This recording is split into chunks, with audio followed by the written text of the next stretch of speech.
جارێکی دیکە قسەکردنە لەسەر بابەتی هۆشداریەکان و دۆسیی ئاڵۆزی هەرێمی کوردستان کە بەهۆی بێباکی یەکێتی و پارتی هەمیشە بابەتی گەرمی میدیا و چاودێرانی سیاسیە. ئەوەی لەم وێزگەیەدا وەک زەنگێکی مەترسیدار دەبیسترا هۆشداری توندی چاودێران بوو لەسەر ئەو بارودۆخە نەخوازرا و ئەو مەترسیانەی بەهۆی ململانەی هێزەکانی دەسەڵاتەوە سەپاوە و ئەوان لە بێباکیەکان سەڵیش ناکەنەوە. مەترسیەکان زۆر ڕوونەوە مەترسیەکانەوە تا ئێستا باسی هێزی پێشمەرگە کرێ، باسی قواری هەرێمی کوردستان دەکرێت، باسی تەڕاجوع لە مەرکەزیەت لە سیستەمی فیدراڵی ئەکرێ، باسی پاوانخوازی گەڕانەوەی دەسەڵاتی قوڵەکرێ بۆ مەرکەز. یعنی ئەمانە هەمووی مەترسیەکە بە بەرچاوە بینرێت و لەسەر ئاستی نێودەوڵەتیش ئەو پشتیوانەی کە هەبووە لە ڕابردووە ئەمریکا و وڵاتانی هاوپەیمانیان خۆ زۆر بەڕوونی ئێستا سەی خیتاب و گفتوگۆی واشنتۆن و ئەمریکا بکەی بەرامبەر بە کورد و دۆزی کورد، بابەتەکە زۆر گۆڕانکاری بەسەر هاتووە. چاودێرانی سیاسی هاوڕان لەسەر ئەوەی باشووری کوردستان لە ئێستادا بە یەکێک لە قۆناغا هەرە سەخت و هەستیارەکانی مێژووی خۆیدا تێدەپەڕێت. ئەگەر ئەم دوو حیزبە بە چاوداخراوی ڕێبکەن هەنگاوەکانی داهاتوویان زۆر سەخت دەبێت.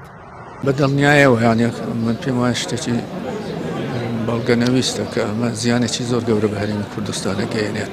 ئێمە هەموو ئەو دەستکەوتانێک کە بەدەستمان هێناوە ئەو کاتە بوو کە یەکگرتوو بووین، ئەو کاتێککە شاندێک ئەچوو بۆ بەغدا و لەگەڵ بەغدای ئەو کاتە دائەنیشت و هێشتا دەستور نەنووسرا بوو یاخود لە قۆناغی دەستورا بوو.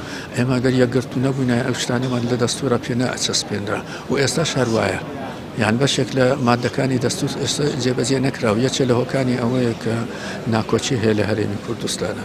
لەبەرەوە ئەگەر ئەم مەسەلانە یان ئەم مەسەلانە لە بەرژەوەندی هەرێمی کوردستانە نیە، ڕەنگە لە بەرژەوەندی بەغدا بێت و بەغداش پەیوەندی پەیوەندی نایەتە ناو مەسەلەکە و پەیوەندی بۆش نییە یەکێتی و پارتی ئاشت بکاتەوە و کێشەکانی هەرێم چارەسەر بکات. لەبەرەوە زۆری پێخۆشە کە بەو شێوەیە بێت.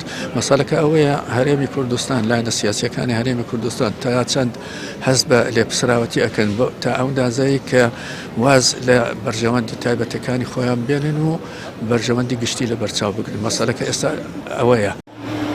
ئەم مەترسیانی ئەم ڕۆبەرۆکی هەرێمی کوردستانی گرتووە گەردەلوولێکی دەرەکی و بەشێکی زۆری دەرئەنجامی ئەو بێباکی و بێدەنگیە کە لە لووتکەی دەسەڵاتی سیاسیەوە بەرامبەر بە مافەکانی خەڵک پەیڕەو دەکرێت کە بە پێی وانەکانی مێژوش پشتگوێ خستنی باجەکەی قورس دەبێت.